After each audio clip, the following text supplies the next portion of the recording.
ஓம் சாந்தி. எல்லோரும் குஷியாக இருக்கிறீங்களா?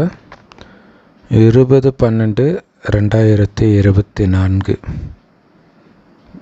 சாக்கார முரளி பாப்தாதா சொல்கிறாங்க, இனிமையான குழந்தைகளே, நினைவில் இருக்கிறதுக்கான பயிற்சி செஞ்சீங்கன்னா நிரந்தரமாக சந்தோஷமாகவும் முக மலர்ச்சியோடவும் இருப்பீங்க. நினைவு ரொம்ப முக்கியமானது. நினைவு இல்லைன்னா மாயை எப்போ வந்து உங்கள் சந்தோஷத்தை கெடுக்குன்னே தெரியாது. எந்த ரூபத்தில் வேணாலும் வரும். ஒரு செகண்டு தான் மாயா வர்றதுக்கு, ஆனால் அது எந்த செகண்டுன்னு தெரியாது. அதனால் எச்சரிக்கையாக இருக்கணும். ஸோ இது பார்த்திங்கன்னா சினிமா பாட்டிலே வருது பாருங்களாம். ஒரு பாட்டு வந்து, துடிக்கின்ற காதல் தும்மலை போன்றது எப்பவும் வரலாம் எவர் கண்டார். ஏன்னா மாயாவுடைய பவர் பாருங்கள், ஒரு செகண்டில் வந்துடும். தும்மல் வர்ற மாதிரி திடீர்னு வந்துடும். அப்போ எந்த அளவுக்கு எச்சரிக்கையாக இருக்கணும்னு யோசிச்சு பாருங்கள். ஸோ பாபா நினைவிலே இருந்தீங்கன்னா மட்டும்தான் பாபா கிட்டேருந்து உதவி கிடச்சிட்டே இருக்கும். வாடி போகாமல் இருப்பீர்கள், சதா முகமலர்ச்சியோடு இருப்பீங்க. கேள்வி: இந்த மாணவ வாழ்க்கையில் குழந்தைங்களுக்கு எந்த போதை இருக்கணும்? இந்த படிப்பு படிக்கிறதன் மூலமாக நான் இளவரசன் இளவரசி ஆகிட்டு இருக்கிறேன்ற போதை இருக்கணும். ஸோ இந்த வாழ்க்கை முழுவதும் ஞானத்தின் நடனம் ஆடிக்கொண்டு, ஞான விளையாட்டு விளையாடிக்கொண்டு, ஞானத்தின் புன்னகை பூத்து கொண்டு இருக்க வேண்டிய வாழ்க்கை இந்த மாணவ வாழ்க்கை இல்லையா? இந்த ஞான ரத்தினங்களை வைத்தே விளையாடணும், ஞான ரத்தினங்களை வைத்தே நடனம் ஆடணும், பாடணும். ஸோ இதன் மூலமாகத்தான் நீங்கள் வாரிசு குழந்தையாக ஆக முடியும். அதனால் தொடர்ந்து மலராகிறதுக்கு முயற்சி பண்ணிக்கிட்டே இருங்க. எந்த விகாரம் வந்தாலும் துர்நாற்றம் வீசுது அப்படிங்கிறத புரிஞ்சுக்கிட்டு நறுமணம் வீசினோம்னா ஒரு பாபா நினைவை தவிர எதுவும் இல்லாத ஒரு நிலையில் நாம் இருக்கணும். ஸோ இந்த கல்லூரியே இளவரசன் இளவரசிகளுக்கான படிப்பு. அந்த ராஜக்கல்வின்றாங்களே, அதை நாம் இப்போ படிக்கிறவங்களாம் யார்? ஏழைகள், வயசானவங்க, அந்த மாதிரி ஆட்கள் தான் இளவரசன் இளவரசி ஆகிறதுக்கான படிப்பே படிக்கிறோம். சொர்க்கத்தில் இளவரசன் இளவரசி படிக்க போகிற அந்த கல்லூரியை விட மிக மகத்துவம் வாய்ந்தது இந்த கல்லூரி. ஏன்னா இங்கே படித்தாதான் நீங்கள் அங்கேயே போகவே முடியும். அதனால் இங்கே நீங்கள் படிக்கவும் செய்யணும், நடத்தவும் செய்யணும், ரெண்டுமே பண்ணணும். உங்களுடைய பிரஜைகளை நீங்கள் உருவாக்கினா தான் ராஜாவாக முடியும். ஸோ பாபாவை பொறுத்த வரைக்கும் ஞானம் நிரம்பியவர். அதனால் அவர் எதையும் படிக்க தேவையில்லை, உங்களுக்கு சொல்லிக் கொடுக்குறார். அதை கற்றுக்கிட்டு நீங்கள் மற்றவர்களுக்கு சொல்லிக் கொடுக்கணும். அந்த போதையில் இருக்கணும். இளவரசன் இளவரசி ஆகிட்டு இருக்கிறன்ற போதை இருக்கணும். பாடல்: உங்களுடைய குழந்தை பருவத்தை மறந்து விடாதீர்கள். ஸோ இதுக்கு பல அர்த்தம் இருக்குது. இது ஆக்சுவலாக சினிமா பாட்டு, பட் ஞானத்தின் ரீதியில் பல அர்த்தம் இருக்குது. பாபா சொன்னார்ல, எஜமானனாகி அடுத்த செகண்டு நீங்கள் குழந்தை ஆயிடணும், அந்த ஒரு அர்த்தம் இருக்குது. இன்னொன்று, குழந்தைக்கு ஒன்றுமே தெரியாது, இப்போ தான் பிறந்துருக்குது. ஸோ அந்த குழந்தையை சுற்றி யார் இருக்கிறாங்களோ அப்படி தான் வளரும். நம்மை சுற்றி பாபா மட்டும்தான். ஒரு சைடு டீச்சராக இருக்கார், ஒரு சைடு அப்பாவாக இருக்கார், ஒரு சைடு ஃப்ரெண்டாக இருக்கார், ஒரு சைடு கணவனாக இருக்கார், சத்குருவாக இருக்கார். எல்லாமாவும் சுற்றி நம்மளை சுற்றி அவர் மட்டும்தான் இருக்கிறார். உலகமே அவர் தான். அப்போ அவர்கிட்ட இருந்து தானே நம்ம எல்லாத்தையும் கற்றுக்க முடியும். அப்போ எனக்கு ஒன்றும் தெரியாத குழந்தை நான் அப்படிங்கிறது சதா ஞாபகம் இருக்கணும். ஓம் சாந்தி. இந்த பாடல் விசேஷமாக குழந்தைகளுக்காக. இது வந்து சினிமா பாடல் தான், ஆனாலும் சில பாடல்கள் பாருங்கள் உங்களுக்காகவே இருக்குது. ஸோ இது யாரோ ஒரு இது கூட அனுப்பிச்சிருந்தாங்க. அண்ணா ஏதோ ஒரு படத்து பேர் ஞாபகம் இல்லை, ஒரு விஜயகாந்த் படம். அதில் ஏதோ உனக்காக தான் வாழ்கிறேன், உயிரே உனக்காக தான், அதை எடிட் பண்ணி போட்டிருந்தாங்க. ஆச்சரியமாக இருந்துச்சு. அது எல்லாமே அழகாக நம்ம ஞானத்தோட பாபாவோட செட் ஆச்சு. ஸோ அதான் சொல்கிறார், சில பாடல்கள் விசேஷமாக உங்களுக்காகவே இருக்குது.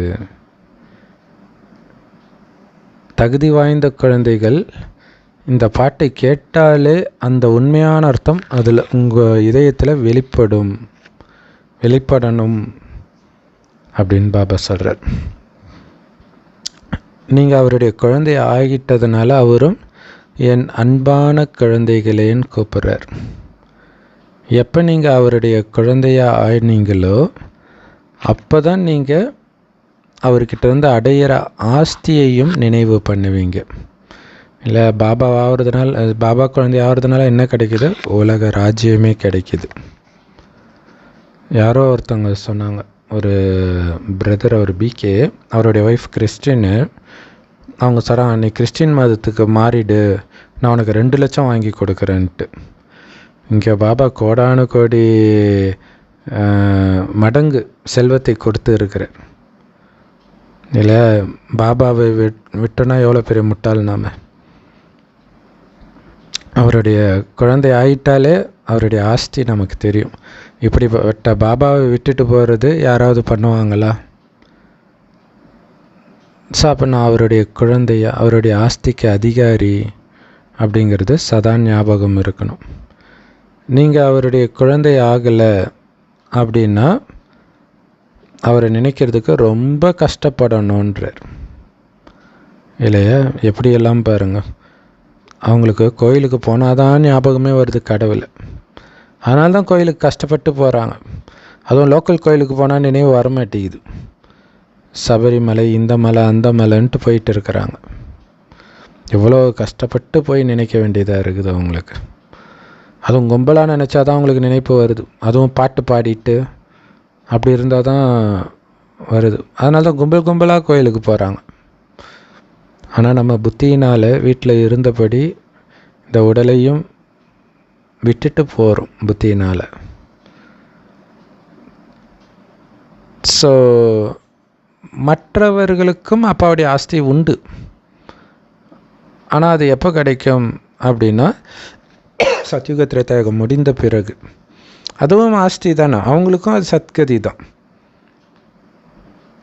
ஸோ தண்டனை அடைந்து பிறகு அவங்க ஆஸ்தி அடைகிறாங்க. ஸோ கடைசி நேரத்தில் கடவுளை நினைப்பாங்க, துக்கம் தாங்காமல் நினைப்பாங்க, ரொம்ப கஷ்டப்பட்டு நினைப்பாங்க. குழந்தை ஆகாததுக்கு தண்டனைன்னு கூட சொல்லலாம். இங்கே ராஜயோகத்தை பாபா கற்றுக் கொடுக்கிறார். ராஜா ஆகிறதுக்கான யோகம், பிரஜை ஆகிறதுக்கான யோகம் கிடையாது.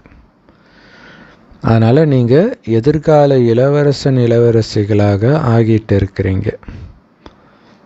இது எப்போவுமே ஞாபகம் இருந்துக்கிட்டே இருக்கணும்.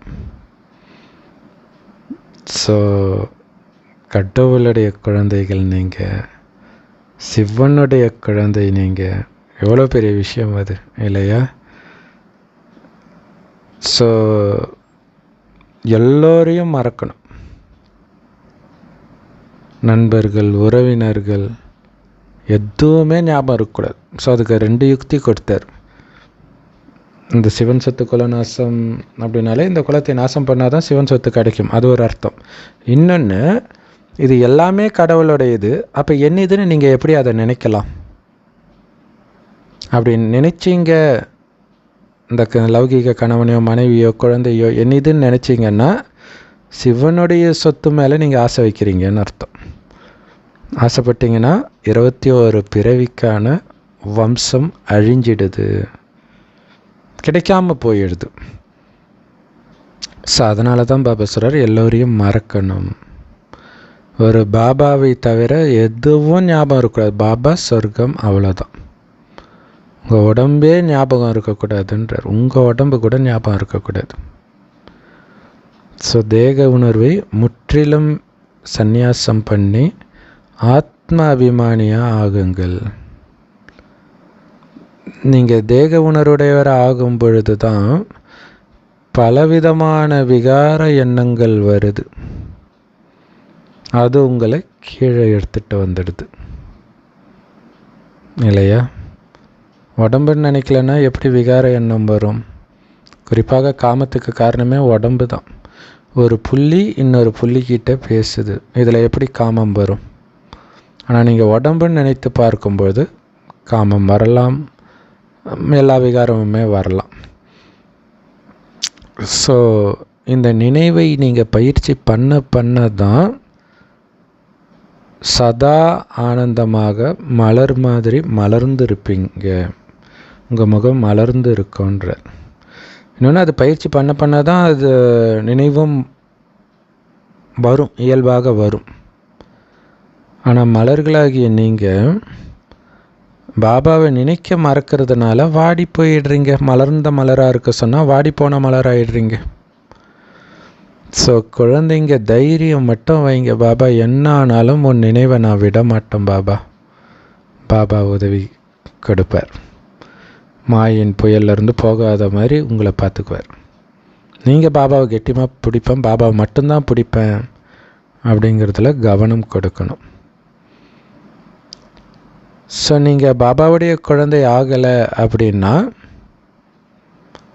பாபா எப்படி உங்களுக்கு உதவி பண்ணுவார்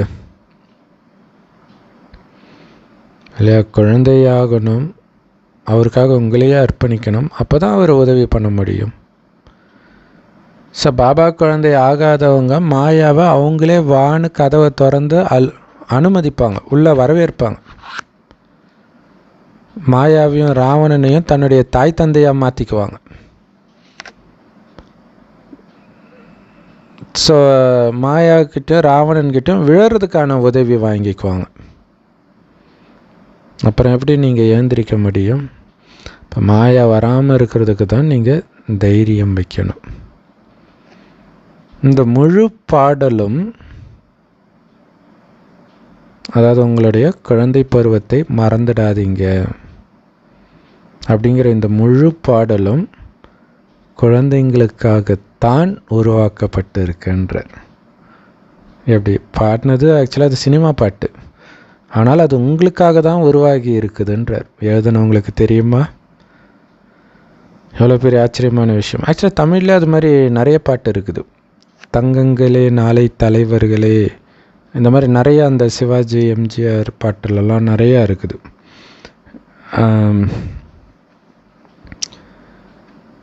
நீங்கள் பாபாவை நினைவு பண்ணணும் இல்லையா? இப்போ குழந்தையாக பிறந்திருக்கிறீங்க, பாபாவுக்குன்ற நினைவு இருக்கணும். அதுதான் ரொம்ப முக்கியமான விஷயம். அப்பா அம்மா சொல்கிறது தவிர அந்த குழந்தைக்கு எதுவுமே தெரியாதுல்ல, அப்படி இருக்கணும். நீங்கள் புதுசாக நான் பிறந்திருக்கிறேன் அப்படிங்கிறது சொல்லிக்கிட்டே இருக்கணும். நான் ஒரு குழந்தை, முன்ஜென்மத்தை ஞாபகம் எதுவுமே இல்லை, அப்படி சொல்லி சொல்லி அழிக்கணும் அந்த முன்ஜென்ம விகார உணர்வுகள், கலியுக குணங்கள் எல்லாத்தையும். ஸோ அதுக்கு நீங்கள் பாபா நினைவிலேயே இருக்கணும். அவர் நினைவு இல்லாமல் நீங்கள் இன்றைக்கி சிரிக்கலாம், ஆனால் நாளைக்கு அழ நேரிடும் இல்லையா? மாயை உங்களை சிரிக்க வைக்கிற மாதிரி வச்சு உங்களை படு பாதாளத்தில் தள்ளிடும். அவரை நினைவு செய்தீங்கன்னா நிரந்தரமாக சந்தோஷமாக இருப்பீங்க.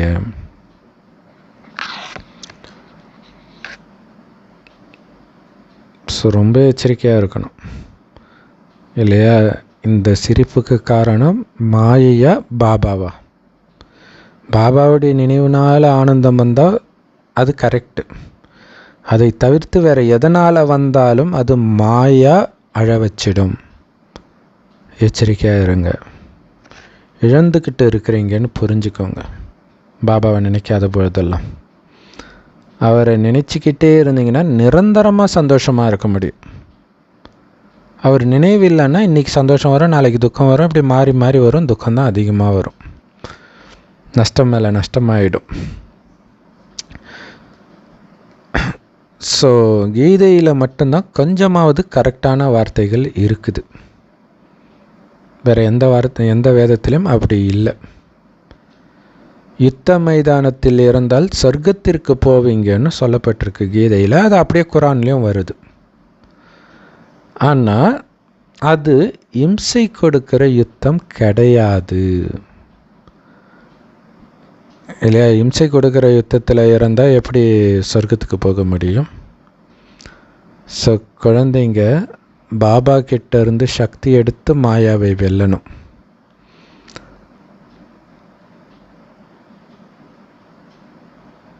ஏன்னா மாயா கண்ணுக்கு தெரியாதவன், ஆனால் அவனை வெல்றது தான் ரொம்ப கஷ்டம். கண்ணுக்கு தெரிகிற எதிரியாக ஒன்று அடிக்கலாம், இல்லாட்டினா போலீஸில் கம்ப்ளைண்ட் பண்ணி பிடிச்சி கொடுக்கலாம். மாயாவை என்ன பண்ண முடியும் இல்லையா? அப்போ பாபா கிட்டேருந்து சக்தி எடுத்து தான் அவனை அழிக்க முடியும். ஸோ அதனால் சக்தி எப்படி எடுக்க முடியும்? பாபா நினைவிலேயே இருக்கிறதன் மூலமாக தான். அப்படி பாபா நினைவிலிருந்து மாயையை வெல்வதன் மூலமாகத்தான் நீங்கள் சொர்க்கத்தின் எஜமானர்களாக முடியும். ஆனால் அவங்க தேவதைகள் கையில் பக்தர்கள் என்ன பண்ணிட்டாங்க? ஸ்தூல ஆயுதங்களை கொடுத்துட்டாங்க, திரிசூலம் அது இதுன்ட்டு. ஏன்னா அவங்க ஞானவாளுன்னு கேட்டுட்டாங்களா, ஞானம்புன்னு கேட்டுட்டாங்களா. ஆனால் அவங்களுக்கு என்னமோ இந்த ஞானன்ற வார்த்தை பெருசாக தெரில, வாள் தான் பெருசாக தெரியுது. அதனால் வாள், அதாவது கத்தியும் அம்பையும் கொடுத்துட்டாங்க. எவ்வளோ பெரிய ஆச்சரியமாக இருக்குது இல்லையா? ஞான கங்கைன்னு சொல்கிறாங்களே, அப்போ ஞானத்தை தான் கங்கைன்னு சொல்கிறாங்கன்னா அவங்களுக்கு புரியல. தண்ணி கங்கையை போய் ஞான கங்கைன்னு சொல்கிறாங்கன்னு தப்பாக புரிஞ்சுக்கிட்டாங்க. ஸோ மற்றபடி ராமருக்கு அம்பு கொடுத்ததெல்லாம் இந்த ஞானத்தின் விஷயங்கள் தான். இல்லாட்டி நான் எந்த நேரமும் யாராவது அம்போடு சுற்றிட்டு இருப்பாங்களா பாருங்கள். எப்போ பாருங்க ராமர் லக்ஷ்மணர் அந்த தோலில் அம்பு வச்சுட்டு, வில்லு பின்னாடி அம்பரா துணியில் வச்சுக்கிட்டு இப்படியே இருப்பார் எங்கே பார்த்தாலும். இப்படி யாராவது இருப்பாங்களா ஆக்சுவலாக? ஸோ அப்போ எப்போவுமே அவர் அப்படி இருக்கிற மாதிரி காட்டுறாங்கன்னா என்ன அர்த்தம்? யுத்த மைதானத்தில் தான் எப்போவுமே அம்பு வச்சுருப்பாங்க, கரெக்டாக? ஸோ அப்போ இந்த சங்கமயுகம் ஃபுல்லாக யுத்த மைதானம். மாயை எப்போ வேணாலும் வரும், ரெடியாக இருக்கணும். இந்த ஞான ஆயுதங்களோட யோகத்திலிருந்து சக்தி எடுத்துக்கிட்டே இருக்கணும், மாயையை அழிச்சிக்கிட்டே இருக்கணும். ஏன்னா மாயா புற்றீசல் மாதிரி வளர்ந்துக்கிட்டே இருக்கும், கொஞ்சம் கொஞ்சமாக அழிச்சிக்கிட்டே இருந்தீங்கன்னா ஒரு டைமுக்கு அப்புறம் வராது. நீங்கள் பாபா நினைவிலே இருந்துட்டிங்கன்னா அது வர்றதே தெரியாது. ஸோ பாபாவை நினைவு செய்கிறதன் மூலமாக நீங்கள் ஆஸ்தியையும் நினைவு பண்ணுவீங்க. ஸோ ஆஸ்தி யாருக்கு கிடைக்கும்? வாரிசுக்கு தான் கிடைக்கும் இல்லையா? ஸோ பாபாவை நினைக்க தான் ஆஸ்தி கிடைக்கும். அப்போ வாரிசு குழந்தை தான் பாபாவை நினச்சிக்கிட்டே இருப்பாங்க, ஆஸ்தியும் அடைவாங்க. வாரிசு ஆகலை அப்படின்னா நீங்கள் பிரஜையில் ஒருத்தர் ஆகிடுவீங்க இல்லையா? ஸோ நமக்கு மூலம் பார்த்திங்கன்னா பாபா, அவருக்கு அடுத்தது தான் விஷ்ணு. அப்போ சிவபாபாவுக்கு வாரிசாகும்போது தான் நீங்கள் அங்கே விஷ்ணுவுக்கும் வாரிசாகிறீங்க, அந்த வம்சத்துக்கே வாரிசாகிறீங்க. அப்படி இல்லைன்னா பிரஜையில் போயிடுவீங்க. ஆனால் பாபா உங்களுக்கு ராஜயோகத்தை தான் கற்றுக் கொடுக்குறார், பிரஜயோகத்தை கிடையாது. உங்கள் அலட்சியத்தினால நீங்கள் பிரஜையாயிடுறீங்க, ராஜாகிறதுக்கு தகுதி இல்லாததுனால பிரஜையாயிடுறீங்க. இந்த விளக்கங்களை ஒரு தந்தையை தவிர வேற யாராலையும் கொடுக்க முடியாது. பாபா சொல்கிறாரு, இந்த பூமிக்கு உங்களுக்கு ஞானத்தை கொடுப்பதற்கு நான் ஒரு உடலை ஆதாரமாக எடுக்க வேண்டியதாக இருக்குது. ஏன்னா இயற்கையை ஆதாரமாக எடுக்காமல் குழந்தைங்களுக்கு நான் எப்படி ராஜயோகத்தை கற்றுக் கொடுக்க முடியும்? ஸோ அப்போ கண்டிப்பாக நான் இயற்கையை ஆதாரமாக எடுக்க வேண்டி இருக்குது. ஆத்மா எப்போ உடலை விடுதோ அதுக்கப்புறம் நீங்கள் போய் பேச முடியாது இல்லையா? அந்த உடம்புல இருக்கிற வரைக்கும் தான் அந்த ஆத்மாவாலையும் பேச முடியும், அந்த ஆத்மா கூடையும் பேச முடியும் மற்றவர்கள். ஸோ அப்போ பாபா உடல் எடுக்கணும் தானே. ஸோ ஜென்ரலாக ஒரு உடம்பை விட்டு உயிர் பிரியுதுன்னா, அதாவது இறக்குறாங்க அப்படின்னா, அவ்வளோதான், முடிஞ்சு போச்சு. அந்த ஆத்மா கிட்டேயும் பேச முடியாது, அந்த உடம்புக்கிட்டேயும் பேச முடியாது. ஸோ எப்போ அந்த ஆத்மா மறுபடியும் இன்னொரு உடலை எடுத்து தாயின் கர்ப்பத்தில் போய் உடலை எடுத்து பிறகு பிறந்து கொஞ்சமாவது வளருதோ அதுக்கப்புறம்தான் பேசுகிற அளவுக்கு அதோடைய புத்தி வேலை செய்யும். சின்ன குழந்தைகள் தூய்மையாகவே இருப்பாங்க, அவங்களுக்குள்ள விகாரமே இருக்காது. ஆனால் சன்னியாசிகள் விகாரம்ன்ற ஏணியில் ஏறிட்டு பிறகு இறங்குறாங்க. அதுக்கு தான் பாபா சொல்கிறார், குழந்தை பருவத்தை மறந்துடாதீங்க, உங்களுக்கு தெரியாது விகாரம்னா அப்படி புரிஞ்சுக்கோங்கன்றார். நீங்கள் குழந்தைன்றதை புரிஞ்சுக்கோங்கன்றார். அதில் தான் அந்த ஈர்ப்பு வருன்றார் இல்லையா. பேசுகிறத குழந்தைங்க கிட்ட கற்றுக்கோங்கன்றாரு. ஸோ அது இருந்துக்கிட்டே இருக்கணும். நீங்கள் பார்த்தீங்கன்னா ஸ்கூலில் கூட அந்த எல்கேஜி டீச்சர் பேசுகிறதே குழந்தைங்க மாதிரியே பேசுவாங்க. ஏன்னா அவங்க குழந்தைங்களோட இன்ட்ராக்ட் பண்ணுறதுனால. ஸோ அந்த மாதிரி இருக்கிறதுலே பயங்கரமான குழந்தை பாபா தான். அப்போ அவர் பேசுகிறதே கேட்டு கேட்டு கேட்டு கேட்டு நாமளும் அவரை மாதிரியே குழந்தைகளாக மாறணும்.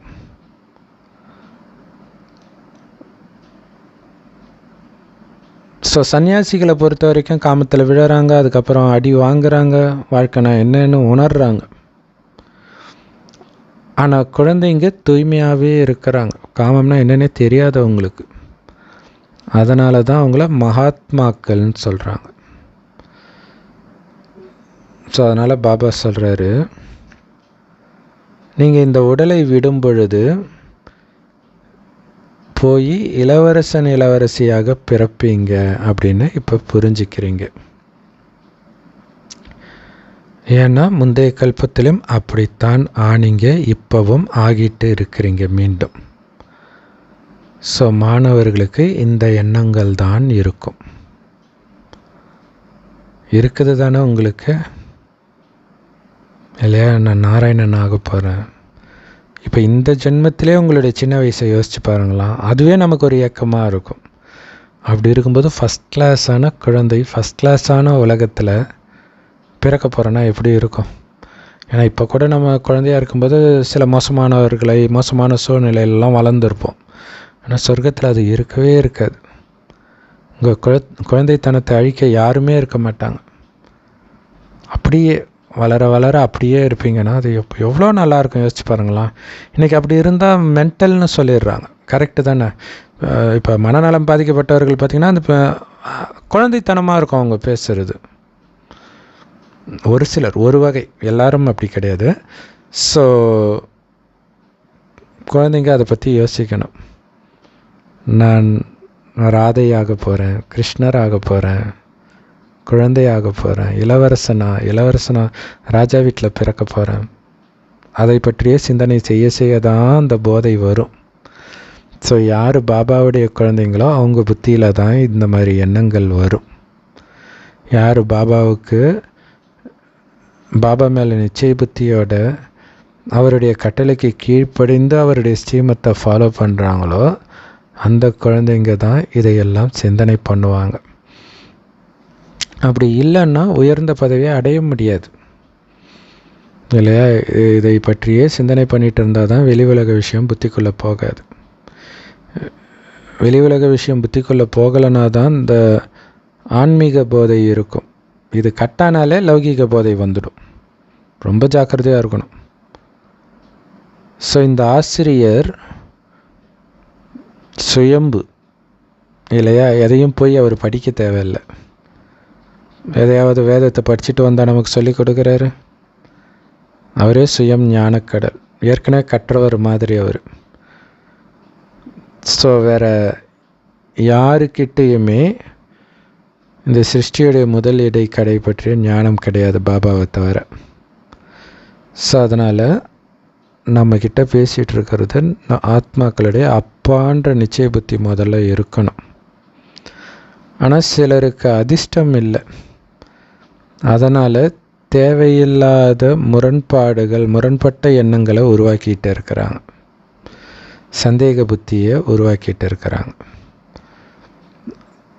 நம்மளால் இது ரொம்ப கஷ்டமாக இருக்குது, இதில் நம்மளால் கண்டினியூ பண்ண முடியாத போல இருக்குது அப்படின்னு உணர்கிறாங்க. ஸோ அப்போ அவங்களுக்கே அந்த நம்பிக்கை இல்லாமல் போயிடுது. ஸோ அதுக்கு தான் பாபா சொல்கிறார், இங்கே நம்பிக்கை இருக்கணும்.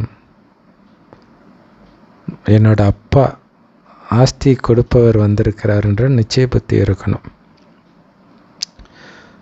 பாபா புரிய வைக்கிறார், நீங்கள் எப்போ பாபாவுடைய மடிக்கு வரீங்களோ அப்போ இந்த விகார நோய் இன்னும் அதிவேகத்தோடு தாக்கும்ன்றார். இல்லை, எரிமலை வெடிக்கிற மாதிரி இந்த விகாரங்கள் வெடித்து சிதறும், உங்களை சிதறடிக்கும். ரொம்ப ஜாக்கிரதையாக இருக்கணும். இந்த மார்கண்டேயன் சிவலிங்கத்தை கட்டி பிடிச்ச மாதிரி அந்த பாபா நினைவை கட்டாகாமல் பார்த்துக்கணும். உங்களுக்குள்ளே பேசிக்கிட்டே இருக்கணும், அது ரொம்ப முக்கியம். சித்த வைத்தியர்கள் சொல்லுவாங்க இல்லையா, முதல்ல மருந்து சாப்பிட்டோன்னே நோய் அதிகமாகும், பயப்படாதீங்க, அதிகமாகி தான் வெளியேறும். அந்த மாதிரி தான் இங்கேயுமே பாபாவும் சொல்கிறாரு, நீங்கள் எப்போ பாபா குழந்தை ஆகிறீங்களோ ஸோ அப்போ இன்னுமே தேக உணர்வும் கோபமும் காமமும் அதிகமாகும், இதுக்கு முன்னாடி இருந்ததை விட. அதாவது அதை தூண்டக்கூடிய விஷயங்கள் அதிகமாக ஆகும். அப்படி இல்லைன்னா உங்களுக்கு எந்த அளவுக்கு நோய் இருக்குது, இப்போ எந்த அளவுக்கு முன்னேறி இருக்கிறீங்க, தாக்கு பிடிக்கிறீங்களா அப்படின்னு எப்படி செக் பண்ணுறது? அதனால தான் அது வருதுன்றார். எப்படி சொல்கிறார் பார்த்தீங்களா? ஸோ ஏதாவது ஒரு கருத்தை பற்றி கொஞ்சம் குழப்பம் வந்தாலும் பாபா கிட்ட கேட்டுக்கிட்டே இருங்க. இல்லை, நம்ம நினச்சாலே பாபா அடுத்த நாள் முரளியில் சொல்லிடுவார், ஆச்சரியமாக இருக்கும். நீங்கள் எப்போ சக்திசாலி ஆகிறீங்களோ அப்போ மாயையும் இன்னும் சக்திசாலியாகி குத்து விடும் உங்களை விழ வைக்கிறதுக்கு. புரிஞ்சிக்கணும், நான் விழக்கூடாது, இது யுத்த மைதானம், எதிர இருக்கிறது மாயா, மனுஷன் கிடையாது. என்னுடைய அமைதியிலிருந்து கொஞ்சம் கூட கீழே இறங்க மாட்டேன். காமமோ கோபமோ ஸ்லைட்டாக கூட வரவிட மாட்டேன். பற்று அகங்காரம் எதையும் வரவிட மாட்டேன் அப்படின்னு விடாப்பிடியாக உறுதியாக நிற்கணும். ஏன்னா இது குத்துச்சண்டை. ஒருவேளை நீங்கள் பாபா குழந்தை ஆகலைன்னா குத்துச்சண்டைக்கான வேலையே கிடையாது. மாயா உங்களை கண்டுக்கவே கண்டுக்காது. ஸோ அவங்க என்ன பண்ணுவாங்க, பாபா குழந்தை ஆகாதவங்க அப்படின்னா தன்னுடைய விகார எண்ணத்திலேயே மூழ்கி அதிலேருந்து வெளியில் வர்றதுக்கு பாபா கிட்ட உதவியே அடைய மாட்டாங்க, உதவியும் கிடைக்காது. இல்லை, பாபா குழந்தை ஆனால் தானே பாபா ஞானத்தை கேட்பாங்க, அதன் மூலமாக தானே உதவி கிடைக்குது. ஸோ நீங்கள் எப்போ மம்மா பாபான்னு சொல்கிறீங்களோ அப்போவே பாபாவுடைய குழந்தையாயிட்டீங்க. இவர் தான் நம்முடைய ஆன்மீக தந்தைன்னு உங்கள் மனசில் உறுதியாக பதிவாயிடுச்சு. இருந்தாலும் இது யுத்த மைதானம்தான். ஆனாலும் நீங்கள் பயப்படவோ ஆச்சரியப்படவோ கூடாது. நம்மளால் இந்த புயலை தாங்கி நிற்க முடியுமா முடியாதான்ற அந்த பயமே சந்தேகமே வரக்கூடாது. நான் ஜெயிக்கிறேன், ஜெயிச்சு இருக்கிறேன், ஒவ்வொரு கல்பத்திலையும் ஜெயிக்கிற வெற்றி பெற்ற ஆத்மா நான் அப்படிங்கிறது சதா மைண்டில் ஓடணும்.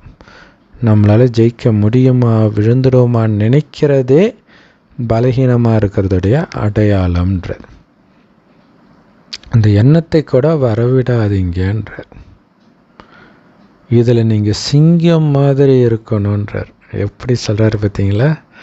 மாயையை வெல்வதில் நீங்கள் சிங்கமாக இருக்கணும். அதனால தான் மகிஷாசுர மர்தினியுடைய வாகனம் என்ன, துர்கையுடைய வாகனம் சிங்கம்.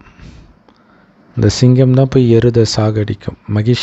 மகிஷன்ற அரக்கன் எருது ரூபத்தில் இருப்பான். ஸோ மாயை வெல்வதில் சிங்கம் மாதிரி இருக்கணும் நீங்கள்.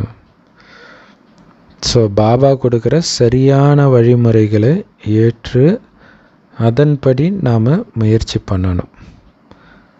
பாபா கிட்ட கேளுங்க ஏதாவது டவுட் வந்துச்சுன்னா. ஸோ நிறைய குழந்தைங்க பாபா என்னுடைய நிலை இப்போ எப்படி இருக்குதுன்னு லெட்டர் எழுதுகிறாங்க. ஏன்னா சர்டிஃபிகேட்டை பாபா தான் கொடுக்க முடியும். பிரம்மா பாபா கிட்ட இருந்து கூட நீங்கள் மறைச்சிக்கலாம் உண்மையில் உங்கள் மனசில் என்ன நடக்குதுன்ட்டு. ஆனால் சிவபாபா கிட்ட மறைக்க முடியாது. நிறைய பேர் பாபா கிட்ட மறைக்க நினைத்தாலும் எதுவும் பாபா கிட்ட இருந்து மறைவாக இருப்பதில்லை. இது அடிக்கடி குரான்லேயும் வரும். அவருக்கு மறைவாக எதுவும் கிடையாது அப்படின்ட்டு வரும். அனைத்தையும் பார்க்கிறவனாக இருக்கிறான் அப்படின்னு வரும். ஸோ நல்லதின் பலன் கண்டிப்பாக நல்லதாகத்தான் இருக்கும். தீய செயலின் பலன் கண்டிப்பாக கெட்டதாக தான் இருக்கும். தங்க யுகத்திலும் வெள்ளி யுகத்திலும் எல்லாமே நல்லதாக இருக்கும். இங்கே தான் ஒரே நேரத்தில் நல்லதும் இருக்குது, கெட்டதும் இருக்குது, பாவமும் இருக்குது, புண்ணியமும் இருக்குது. ரெண்டும் கலந்து கலந்து பண்ணுறோம். ஸோ சொர்க்கத்தில் தானமும் பண்ண போகிறது கிடையாது, புண்ணியமும் பண்ண போகிறது கிடையாது. இப்போ நீங்கள் பண்ண புண்ணியத்துடைய பலனைத்தான் அங்கே போய் அனுபவிப்பீங்க. இங்கே நீங்கள் பாபா கிட்ட முழுசாக உங்களை அர்ப்பணிக்கும் பொழுது அதோடைய பலனை உங்களுக்கு 21 பிறவிக்கு பாபா நமக்கு கொடுக்குறார். ஸோ அப்படிப்பட்ட தந்தையை அப்படியே ஃபாலோ பண்ண வேண்டாமா? அதுதான் பாபா கிட்ட பலியாகிறது. நீங்கள் ஏதாவது தப்பு பண்ணுறீங்க அப்படின்னா அப்பாவுடைய பேரை கெடுக்கிறீங்கன்னு புரிஞ்சுக்கோங்க. அதனால தான் உங்களுக்கு ஞானம் கொடுக்கப்படுது. ஸோ எல்லோருமே ரூப் பசந்த் மாதிரி ஆகணும். அதாவது ஞான ஸ்வரூபமாகவும் யோக ஸ்வரூபமாகவும் ஆகணும். பாருங்க, பாபா சொல்கிறாரு, முழுசாக என்கிட்ட இப்போ அர்ப்பணமாக 21 பிறவிக்கு ஒன்று ராஜா மாதிரி தாங்கிறன்றார். ஸோ அதுக்கு தான் பாபாவை இப்போ வாரிசாக எடுத்துக்கோங்க அப்படின்னு பாபா சொல்கிறார். ஸோ பாபா என்ன சொல்கிறாரோ அதை அப்படியே ஃபாலோ பண்ணுங்க. ஏதாவது தப்பு பண்ணிங்கன்னா அப்பா பேரை நிந்தனை பண்ணுறீங்கன்னு புரிஞ்சுக்கோங்கன்றார். ஏன்னா பாபா கிட்ட எதுவுமே மறைக்க முடியாது. ஸோ நீங்கள் பண்ணுற தப்புனால தான் பாபா கொடுக்குறாரு ஞானத்தை. இந்த தப்பு பண்ணுற குழந்தைன்னு போது, ஆஹா பாபா எனக்கு சொல்கிறாரு, இதை நான் மாற்றிக்கணும், அதில் கவனம் கொடுக்கணும். நான் சிங்கமாச்சே இல்லையா? லௌகீகத்தில் சிங்கம்ன்றத மிருக குணத்துக்கு சொல்லுவாங்க. இங்கே மிருக குணத்தை அழிப்பதில் நீங்கள் சிங்கமாக இருக்கணும். உங்களுடைய மிருக குணத்தை அழிப்பதில்.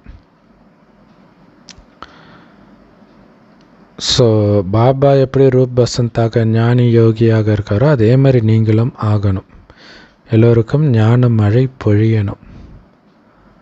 பாபா ஆத்மாக்களுக்கு இந்த ஞானத்தை நடத்துகிறாரு. பிறகு நீங்கள் மற்றவர்கள் மீது இந்த ஞான மழை பொழியணும். உண்மையான பிராமணர்களாகிய நீங்கள் உண்மையான கீதையை மக்களுக்கு சொல்லணும்.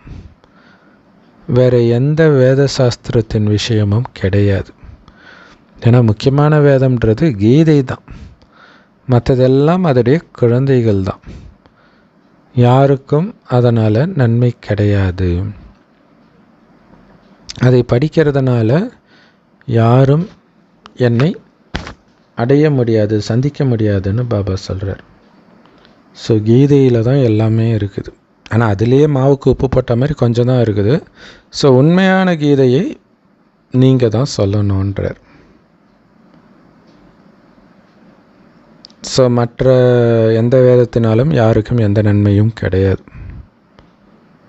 ஆக்சுவலாக கடவுளை நிந்தனை பண்ணுற மாதிரி தான் இருக்கும் வேதங்கள், மதத்தின் வேதங்கள்லாம் பார்த்திங்கன்னா. ஸோ அதனால் யாரும் என்னை அடைய முடியாது. பாபாவே உங்களை தேடி வரும்பொழுது நீங்கள் அடையாளம் கண்டுக்கிட்டால் போதும். நீங்களாக தேடியெல்லாம் அவரை கண்டுபிடிக்க முடியாது இல்லையா? மீண்டும் நான் வந்திருக்கிறேன் உங்களுக்கு இந்த ஈஸியான ஞானத்தையும் யோகத்தையும் கற்றுக் கொடுக்கறதுக்காக. கீதை தான் அனைத்து வேதங்களின் சிரோன்மணி அப்படின்னு சொல்லப்படுது. ஆனால் இந்த உண்மையான கீதையை படிக்கிறதன் மூலமாக மட்டும்தான் உங்களுக்கு ஆஸ்தி கிடைக்கிது. அங்கே ஸ்ரீ கிருஷ்ணர் அந்த கீதையை சொன்னதாக சொல்லிட்டாங்க. உண்மையிலேயே அந்த ஸ்ரீ கிருஷ்ணருக்கே இந்த உண்மையான கீதையை சிவன்கிட்ட கேட்குறதன் மூலமாக தான் அவருடைய ஆஸ்தி கிடைக்கிது. ஸ்ரீ கிருஷ்ணராக அவர் பிறக்கிறதுக்கு காரணமே இந்த ஞானத்தை கேட்டு தான் பிறக்கிறார். கீதையின் தந்தை படைப்பவர் நமக்கு நம்முடைய ஆஸ்தியை கொடுக்குறார். ஸோ அதையும் சொல்கிறாப்பாங்க, உங்களுடைய ஆஸ்தின்றார். கடையில் போய் ஒரு பொருள் வாங்கினீங்க அப்படின்னா நிறைய பேர் நல்ல வியாபார தந்திரம் உள்ளவங்க அப்படியே பாருண்ணா ஒன்றும் பிரச்சனை இல்லை, நீ வாங்க தேவையில்லண்ணா பாருண்ணான்னு வாங்க. ஸோ அப்போ ஒரு நம்பிக்கையில் வாங்கும். அது வாங்கும்போதே நமக்கு இதை வாங்கிடலான்ற எண்ணம் தோணும். ஏன்னா நமக்கு அது ஒரு சில இடங்கள்லாம் அது தொடாத இதை தொடாதன்னா அந்த கடை பக்கமே போக மாட்டாங்க. ஸோ அதுக்காக தான் பாபா உங்கள் ஆஸ்தின்றார். உண்மையிலே அது உங்கள் ஆஸ்தி. அது எண்ணம் வரணும். என்னுடைய ராஜ்யத்தை நான் இழந்ததை தான் இப்போ எடுக்க போகிறேன்.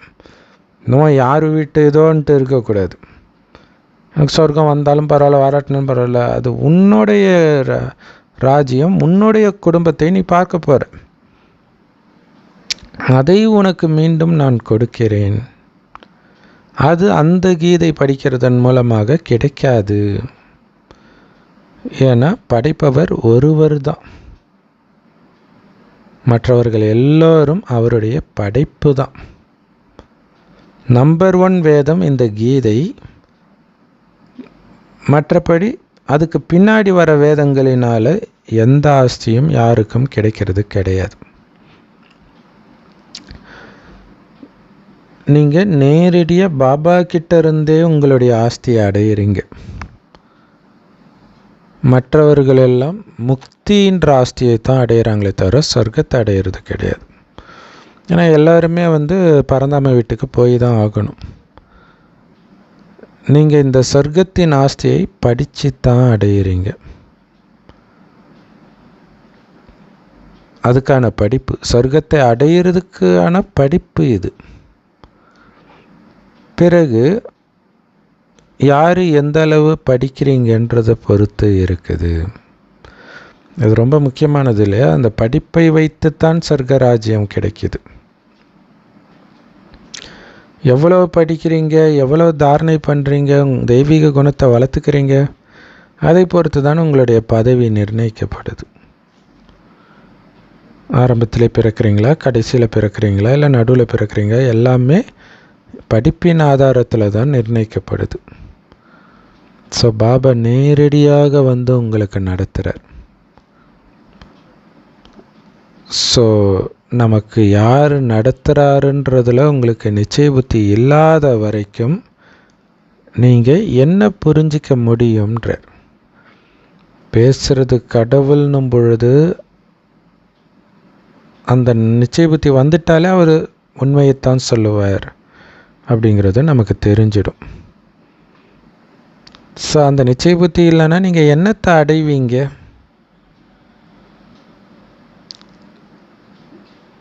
இருந்தாலும் நீங்கள் இந்த ஞானத்தை கேட்டுக்கிட்டே இருந்தீங்கன்னா இந்த ஞானம் ஒருபொழுதும் அழியாது, அதற்குரிய பலனை கொடுத்தே தீரும். எந்த அளவுக்கு நீங்கள் சுகத்தை அடையிறீங்களோ அதே அளவிற்கு சுகத்தை நீங்கள் மற்றவர்களுக்கும் கொடுப்பீங்க. இல்லை, இந்த ஞானம் உங்களுக்கு போதை கொடுக்க ஆரம்பிச்சிடுச்சுன்னா உங்களால் மற்றவர்களுக்கு இந்த ஞானத்தை கொடுக்காமல் இருக்கவே முடியாது. அப்படி கொடுக்காமல் இருக்க முடியுதுன்னா நீங்கள் இந்த ஞானத்திலேருந்து போதையை அனுபவிக்கலைன்னு அர்த்தம். நீங்கள் பிரஜைகளையும் உருவாக்கணும், அப்போ தான் நீங்கள் ராஜா ஆக முடியும். பிரஜைகளை உருவாக்காமல் யாரோ உருவாக்கின பிரஜைக்கு நீங்கள் போய் ராஜா ஆக முடியுமா? நீங்கள் உருவாக்கின பிரஜைகளுக்குத்தான் ராஜாவாக முடியும். பணக்கார பிரஜை மிகப்பெரிய ராஜா மகாராஜாவாகணும்னா நிறைய பிரஜைகளை உருவாக்கிட்டே இருக்கணும், வாரிசுகளையும் உருவாக்கணும். அப்போ தானே நீங்கள் அங்கே பிறக்க முடியும், உங்களுக்கு ராஜ வம்சம் பிறக்க முடியும். நம்மளுடைய இது மாணவ வாழ்க்கை. நீங்கள் இங்கே இந்த ஞானத்தை வைத்து சிரிச்சிட்டு விளையாடிட்டு நடனமாடுறீங்க, ஞான நடனம். பிறகு அங்கே போய் இளவரசன் இளவரசிகள் ஆகிடுவீங்க சொர்க்கத்தில். நாம் இளவரசன் ஆகணும், அப்படின்னு நாம் தெரிஞ்சுக்கிட்டோம். அதனால் உங்களுடைய சந்தோஷத்தின் அளவு எவ்வளோ இருக்கணும் இல்லையா? இங்கே இருக்கக்கூடிய ஒரு முதல்வர் பிரதமருடைய குழந்தைக்கே ஒரு போதை இருக்கும். அப்படி இருக்கும்போது சொர்க்கத்தின் மகாராஜா ஆக போகிறேன்னா எவ்வளோ பெரிய போதை இருக்கணும். ஸோ இந்த கல்லூரியே இளவரசன் இளவரசிகளுக்கான கல்லூரி. அங்கே இருக்கக்கூடிய இளவரசன் இளவரசிக்கான கல்லூரி அது வேறு. ஆனால் மிக உயர்ந்த கல்லூரி, இளவரசன் இளவரசியாக பிறக்கிறதுக்கான கல்லூரி இது தான். அங்கே புஷ்ப விமானத்தில் போய் படிப்பாங்க. அதில் எந்த விதமான மக்கரும் பண்ணாது அந்த புஷ்ப விமானம். இல்லைங்க, கார் போனால் டயர் வெடிக்குது, இதாகுது அதாகுது, ரோட்டில் தான் ஆக்சிடெண்ட் ஆகுதுன்னு பார்த்தா கடல்லே ஒரு போட்டு இன்னொரு போட்டை மோதி 13 பேர் இறந்துருக்குறாங்க. ஆனால் நம்ம பறப்போம், இங்கே பறக்கிறது தான் வெடிக்குது ஏரோப்ளேன்லாம். ஆனால் எந்த விபத்தும் அங்கே நடக்காது, பிரேக் டவுனே ஆகாது. ஸோ இதையெல்லாம் புரிஞ்சுக்கணும். ஸோ இங்கே முக்கியமான விஷயம், ஒரு பாபாவோடு உங்களுடைய புத்தி யோகம் இருக்கணும். ரெண்டாவது, உங்களை பற்றிய முழு விவரத்தையும் பாபா கிட்ட சொல்லிக்கிட்டே இருக்கணும். எதையுமே பாபா கிட்ட மறைக்கக்கூடாது. ஸோ எத்தனை பேரை நீங்கள் முள்ளிலிருந்து மலராக்கி இருக்கிறீங்க அப்படின்னு சொல்லணும் பாபா கிட்ட. ஸோ பாபாவோட தொடர்ந்து தொடர்புலையே இருக்கணும் நீங்கள். ஸோ அப்போ தான் உங்களுக்கு ஆசிரியர் ரூபத்தில் வழி கொடுத்துக்கிட்டே இருப்பார், அடுத்தது என்ன பண்ணணுன்ட்டு. ஸோ யார் வாரிசு குழந்தையாகி மலராகிறதுக்கு முயற்சி பண்ணுவாங்க? சில ஆத்மாக்கள் முள்ளிலிருந்து மொட்டாகிறாங்க. ஆனால் எப்போ அவங்க பாபா குழந்தை ஆகிறாங்களோ அப்போ தான் மலராக முடியும். இல்லையா? மொட்டாகிறாங்கன்னு அர்த்தம் ஞானத்தை எடுத்துட்டாங்க. ஆனால் மலரணும், மலரணும், விழுந்துடக்கூடாது. ஸோ அப்போ பாபாவுடைய குழந்தையாக ஆகிடணும். ஆகிறதுனா என்ன அர்த்தம்? முழு நிச்சய புத்தியோட அவருடைய ஞானத்தை கேட்க ஆரம்பிக்கிறது. அப்போ தான் கொஞ்சம் கொஞ்சமாக மலராக ஆரம்பிப்போம். அப்படி இல்லைன்னா மொட்டாகவே இருந்து விழுந்துடுவீங்க. அதாவது பிரஜையில் ஒருவராக ஆகிடுவீங்க, ராஜாவாக மாட்டீங்க. ஸோ எல்லாருமே என்னென்ன முயற்சி பண்ணுறீங்களோ அதற்கேற்ற பதவியை தான் அடைவீங்க. ஸோ உங்களுக்கு முன்னாடி ஓடுறவங்க வாழை பிடிச்சிக்கிட்டே போகிற விஷயமெல்லாம் கிடையாது. யார் முன்னாடி போகிறாங்கன்னு உங்களுக்கு எப்படி தெரியும் ஃபஸ்ட்டு, இல்லையா?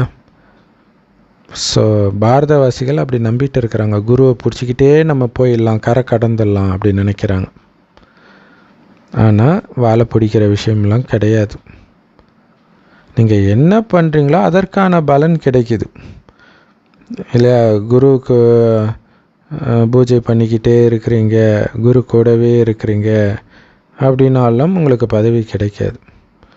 உங்கள் காரியம் எப்படி இருக்குது அதற்கான பலன்தான் கிடைக்கிது. அப்படி நல்ல காரியத்தை செய்யறது எப்படிங்கிறத தான் பாபா முரளியில் கற்றுக் கொடுக்குறார்.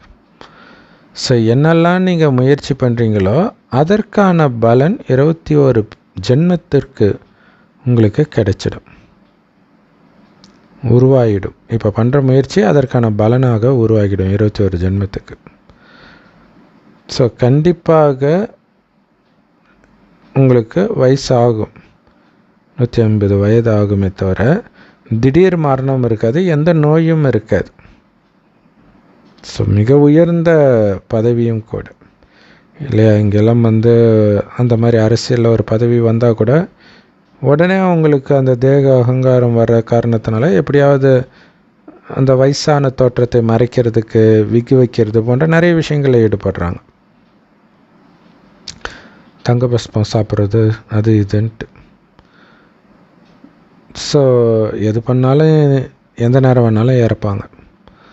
சொர்க்கத்தில் அப்படியெல்லாம் திடீர்னு அகால மரணம்லாம் அடைய மாட்டாங்க, 150 வருடம் இருப்பாங்க ஆவரேஜாக. ஸோ அங்கே அடையக்கூடிய பதவி மிக உயர்ந்த பதவி.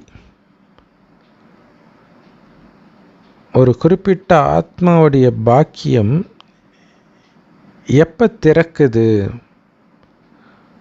எப்போ ஒரு வாரிசு குழந்தை ஆகிறாரு அப்படின்னு பாபா புரிஞ்சுக்கிறார்.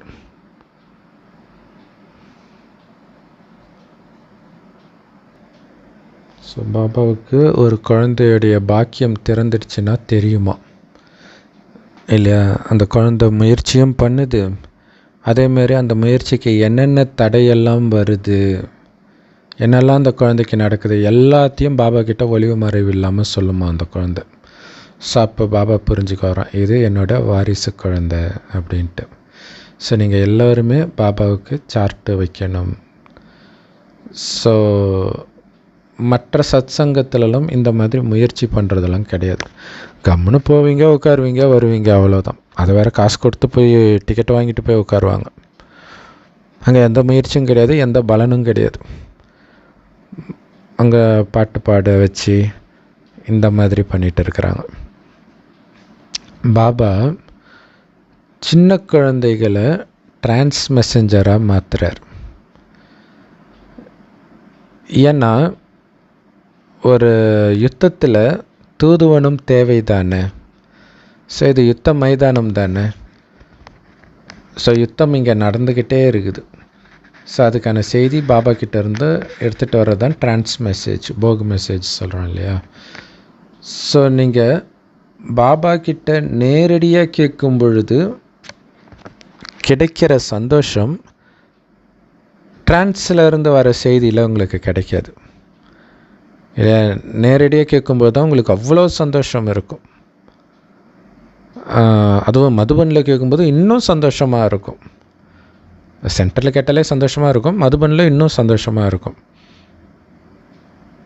ஆனால் வெளியில் போய் இந்த நாரையின் கூட்டத்தோடு நீங்கள் போகும் பொழுது அந்த சந்தோஷம் காணாமல் போயிடுது இல்லையா. ஒரு கணவன் எந்த நேரமும் வெளியில் சுற்றிக்கிட்டே இருக்கார், சினிமா, ஹோட்டல், அப்போ அந்த சந்தோஷம் குறையும். அது வேறு ரொம்ப ஜாக்கிரதையாக இருக்கணும். வெளியில் மாயையின் அழுக்கு இருக்குது, மாயின் தூசி இருக்குது. அதனால தான் நீங்கள் ரொம்ப பலசாலி ஆகணும் அப்படின்னு பாபா சொல்கிறார். ஸோ பாபா அவ்வளோ அன்பாக புரிய வைக்கிறார். நிறைய வசதிகளை பாபா நமக்கு கொடுக்கிறார்.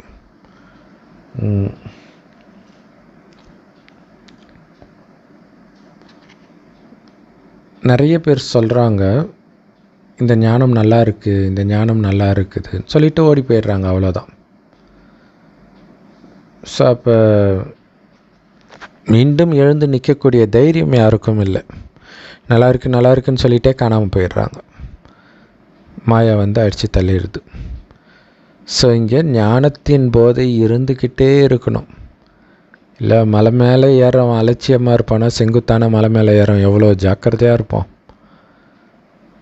அதை விட ரொம்ப ஜாக்கிரதையாக இருக்கணும். இது வழுக்கு மரம், இது நினைவு அப்படியே வழுக்கிட்டு வந்துடும். அவ்வளோ கெட்டி, அவ்வளோ கவனம் கொடுத்துக்கிட்டே இருக்கணும். கவனம்தான் இல்லையா. ஆனால் அதுதான் டக்குன்னு மறக்குது. அந்த ஞானத்தின் போதை இருக்க தான் நான் சொர்க்கத்துக்கு போயிட்டு இருக்கிறேன். அந்த போதை இருந்துக்கிட்டே இருக்கணும். இப்போ சாராயத்தின் போதை இருக்குது இல்லையா. ஒரு கடன்பட்ட ஒருத்தங்க கூட தண்ணி அடிச்சுட்டு கடன் தொல்லை தாங்காமல் தண்ணி அடிச்சிட்டா அந்த போதையில் ஃபுல்லாகி நான் ராஜாதி ராஜான்னு நினைக்க ஆரம்பிச்சிடுவான்னா. இங்கே உங்களுக்கு தினம் ஞான அமிர்தம் ஒரு கிளாஸ் நிறையா கிடைக்கிது இல்லையா. எந்த ஞான அமிர்தம் ஒரு துளி கிடைக்காதோன்னு உலகம் இயங்குதோ அது உங்களுக்கு ஒரு டம்ளராக சொம்பாக கொடுக்குறாரு பாபா. நாளுக்கு நாள் உங்களுக்கு என்ன மாதிரி பாயிண்ட்டு கிடைக்கும் தாரணை பண்ணுறதுக்கு அப்படின்னா உங்களுடைய புத்தியின் பூட்டு திறந்துக்கிட்டே இருக்குன்றார். அவ்வளோ பூட்டு போட்டு ஒரு பூட்டாக ஒட்டைக்கிறார் பாபா ஞானத்தை கொடுத்து. ஸோ அது கரெக்டு தானே. நமக்கு ஒரு தடவை முரளி படிக்கும்பொழுது வருது பாருங்கள் ஒரு போதை. உண்மையிலே அங்கே ஒரு பூட்டு உடைக்கப்படுது, அதனால தான் அந்த போதை வருது. ஸோ அதனால் என்ன சூழ்நிலையாக இருந்தாலும் கண்டிப்பாக நீங்கள் முரளி கேட்கவோ படிக்கவோ செய்தே ஆகணும். மிஸ் பண்ணவே கூடாது. அந்த பக்தி மார்க்கத்தில் கூட தினமும் கீதை படிக்கிறவங்க இருக்கிறாங்க. ஸோ இங்கே நீங்கள் பாபாவோடு தினமும் படிக்கணும். இத்தனைக்கும் அந்த கீதை ஒன்றுமே புரியாது, அதை டெய்லியும் படிக்கிறாங்க பாவனையில். எல்லாமே கடன் அடிக்கிறது தானே. ஆனால் இங்கே அர்த்தத்தோடு நம்ம படிக்கிறோம். ஒரு நாள் கூட மிஸ் பண்ணக்கூடாது. என்னால் ஏன் முன்னேற முடியலன்னு நீங்கள் உங்களையே கேளுங்க. இல்லை, நாம் நினைக்கிற அளவுக்கு ஏன் முன்னேற முடியல கேட்டுக்கிட்டே இருக்கணும். ஸோ நீங்கள் இங்கே வந்து புரிஞ்சுக்கணும். யாருக்கு வந்து இந்த பாபா தான் என்னோட அப்பா அப்படின்னு முழு நம்பிக்கை இருக்குதோ அவங்க தான் வருவாங்க. இல்லையா? எல்லோரும் வரமாட்டாங்க. ஸோ அப்போ அப்பா சொல்கிறாரு, ஆனாலும் என்னால் முன்னேற முடியலன்னா என்ன அர்த்தம்? ஏதோ ஒரு இடத்துல மாயா வருது. பாபா கொடுக்குற ஞானமெல்லாம் எங்கேயோ லீக் ஆகி வெளில போயிடுது. ஸோ செக் பண்ணிக்கிட்டே இருக்கணும். இல்லாட்டினா ஞானம் ஊற்றிக்கிட்டே இருப்பீங்க, அந்த பாத்திரத்தில் ஓட்டை இருந்தால் என்ன ஆகும்? அது பாட்டு கீழே போயிடும். அந்த மாதிரி இருந்துடக்கூடாது. அது ஒரு கதையே வரும் இல்லையா? கிருஷ்ணர் வெண்ணெயை திருடுறாரா மோர் ஏதோ ஒன்று, பானையை வந்து கலால் அடிப்பார், அடித்தோடனே அது பாட்டுக்கு கீழே போயிடும். ஸோ அந்த மாதிரி ஞானத்தை எடுத்துகிட்டு வீட்டுக்கு போகிறதுக்குள்ளே காலி ஆகிடக்கூடாது. ஸோ பாபா மேலே முழு நிச்சயமும் இருக்கணும், முயற்சியும் பண்ணணும். ஸோ நம்பிக்கை வர்றதுக்கு முயற்சி பண்ண முடியாது, நம்பிக்கை வந்தால் தான் முயற்சியை பண்ண முடியும். இல்லை, நம்பிக்கை வர்றதுக்கு என்ன முயற்சி பண்ண முடியும்? ஸோ நம்பிக்கையை பொறுத்த வரைக்கும் ஒன்று 100% நம்பிக்கை, இல்லை நம்பிக்கை இல்லை, அவ்வளோதான். நான் 50% நம்புகிறேன், 60% நம்புகிறேன்லாம் சொல்ல முடியாது இல்லையா? ஸோ நம்புறீங்களா இல்லையா? அதான் நிராகரிப்பாளர்கள் அப்படின்ட்டு குரானில் இருக்கும், நம்பாதவர்களை. ஸோ ஒரே ஒரு தந்தை தான் இருக்கிறாரு, அவர்கிட்ட இருந்து தான் நீங்கள் ஆஸ்தியை அடையிறீங்க. ஸோ ஆயிரக்கணக்கில் படிக்கிறாங்க, இருந்தாலும் கேட்குறாங்க எப்படி நம்பிக்கை வைக்கிறது அப்படின்ட்டு. ஸோ அந்த மாதிரி ஆத்மாக்கள்லாம் துரதிர்ஷ்டசாலிகள், அதிர்ஷ்டம் இல்லாதவர்கள்ன்றார் இல்லையா? இது கடவுள் தான் பேசுறதுன்னு நான் எப்படி நம்புறதுன்னு கேட்குறாங்க. இப்போ அவங்களுக்கு அதிர்ஷ்டம் இல்லைன்னு அர்த்தம். அப்படின்னா என்ன அர்த்தம்? முயற்சி பண்ண மாட்டாங்க இல்லையா? காமத்தை கண்டிப்பாக விட மாட்டாங்க. ஸோ கரிமீன் கூட மற்றவர்களும் விடுறாங்க, அதை மேபி விடலாம், பட் காமத்தை விட மாட்டாங்க. ஏன்னா அந்த நம்பிக்கை இருந்தால் தான் விடுவாங்க. அது கரிமீனை கூட விட மாட்டாங்க. கரிமீன், சாராயம், சிகரெட்டு இதெல்லாம் குடிச்சிக்கிட்டே பாபா ஞானத்தை கேட்குறவங்களுடைய நினைவு தான் அந்த முனியாண்டி, கருப்பண்ணசாமி சாராயம் வச்சு படைப்பாங்க இல்லையா? ஸோ அந்த மாதிரி ஆத்மாக்கள் துரதிர்ஷ்டசாலிகள்ன்றார். ஸோ பாபா மேலே நிச்சய புத்தி வந்தே விடாமல் இருப்பாங்க, அது ஒன்று இருக்குது. அவங்க தான் இந்த மாதிரி பூஜை பண்ணுறது. இவங்க பூஜையே நடக்காது. ஸோ பாக்கியசாலி ஆத்மாக்கள் யார் அப்படின்னா, யார் அப்பாவை அடையாளம் கண்டு அவரை ஏற்றுக்கொள்ளவும் செய்கிறாங்களோ அவங்க தான் பாக்கியசாலிகள். ஒரு ராஜா குழந்தைகிட்ட நான் உன்னை தத்தெடுக்கிறேன்னு சொன்னால், குழந்தைக்கு தத்தெடுத்த உடனே நிச்சய புத்தி வந்துடும் இல்லை? நான் எப்படி நம்புறது அப்படின்னு குழந்தை கேட்குமா? உடனே அப்பான்னு கூப்பிட ஆரம்பிச்சிடும் ராஜாவை. ஆனால் இங்கே ராஜாதி ராஜா, ராஜாவுக்கெல்லாம் ராஜாவை உருவாக்குனவர், அவர் மேலே உங்களுக்கு நம்பிக்கை இல்லையா? ராஜயோகத்தை கற்றுக் கொடுத்து உங்களை ராஜாவாக ஆக்குறார் இல்லையா? ஒரு ராஜா வந்து ஒரு குழந்தையை தத்தெடுத்தால் கண்டிப்பாக அது ராஜான்னு நம்பிக்கை வந்துடும்ல, அடுத்தது அதானே ராஜா. ஸோ அந்த மாதிரி தான் பாபா தத்தெடுக்கிறார். தத்தெடுத்து ராஜா ஆகிறதுக்கான ராஜயோகத்தை கற்றுக் கொடுக்குறார். அலட்சியமாக இருக்கக்கூடாது. ஏன்னா ஒரு விஷயமும் அந்த ராஜாவுடைய ராயல் குணம். பாபா சொர்க்கத்தை படைப்பவர் இல்லை, அந்த வெளியில் சாப்பிடக்கூடாது, இந்த மாதிரி விஷயம், தேகத்தை பார்க்கக்கூடாது, இதெல்லாம் ராஜாவுடைய குணங்கள். ஏன்னா நான் ராஜா கன்ஃபார்ம் எனக்கு வந்து ராஜாபிஷேகம் பண்ணியாச்சு, அப்படி புரிஞ்சுக்கோங்க. ஸோ அப்போ அந்த குணம் இப்போவே வரணும். அப்படி வரலன்னா உங்களுக்கு அதில் நம்பிக்கை இல்லை, ராஜ பதவியை அடைய மாட்டீங்கன்னு புரிஞ்சுக்கணும். பிரஜையாக தான், வேலைக்காரனாக தான் வருவீங்க. ஸோ சொர்க்கத்தை படைப்பவருக்கு தெரியும் இல்லை சொர்க்கத்தின் எஜமானராகிறது எப்படின்ட்டு. ஸோ அதனால தான் அந்த ஞானத்தை கொடுத்து உங்களை சொர்க்கத்தின் எஜமானராக்குற. உங்களுக்கு நிச்சய புத்தி இல்லை அப்படின்னா உங்கள் அதிர்ஷ்டத்தில் இல்லைன்னு அர்த்தம். அப்போ அதுக்கு யார் தான் என்ன பண்ண முடியும்? இல்லையா, ஒருத்தருக்கு 2 மணி நேரம் உட்காந்து காலெல்லாம் விழுந்து இந்த ஞானத்தை கொடுத்தேன் ஒரு சொந்தக்காரருக்கு. கட்சியில் முடிக்கும்போது நீங்கள் சொன்னதில் எனக்கு 1% கூட நம்பிக்கை இல்லைன்ட்டு போனார். என்ன பண்ண முடியும்? அவங்க அதிர்ஷ்டத்தில் இல்லை, அவ்வளோதான். நீங்கள் அப்பாவை ஏற்றுக்கலைன்னா நீங்கள் எப்படி முதல்ல முயற்சி பண்ணுவீங்க? அந்த ஆத்மாக்கள் நொண்டி நொண்டி நடக்க வேண்டியது தான். ஸோ அதோடைய நினைவு பாருங்களா, மெக்காவில் நொண்டி நொண்டி ஓடுவாங்க இங்கே. ஆனால் அவங்களுக்கு கதைப்படி வேறு ஒரு கதையோடைய ஃபாலோ பண்ணுறதா நினச்சிக்கிறாங்க. தண்ணி தாகத்தில் இப்ராஹிமுடைய மனைவி நொண்டி நொண்டி ஓடினாங்கன்ட்டு. ஆனால் இதோடைய அர்த்தம் என்னென்னா, பாபாவை நிராகரித்ததுனால அவர்களுடைய நிலை அப்படி இருக்குது.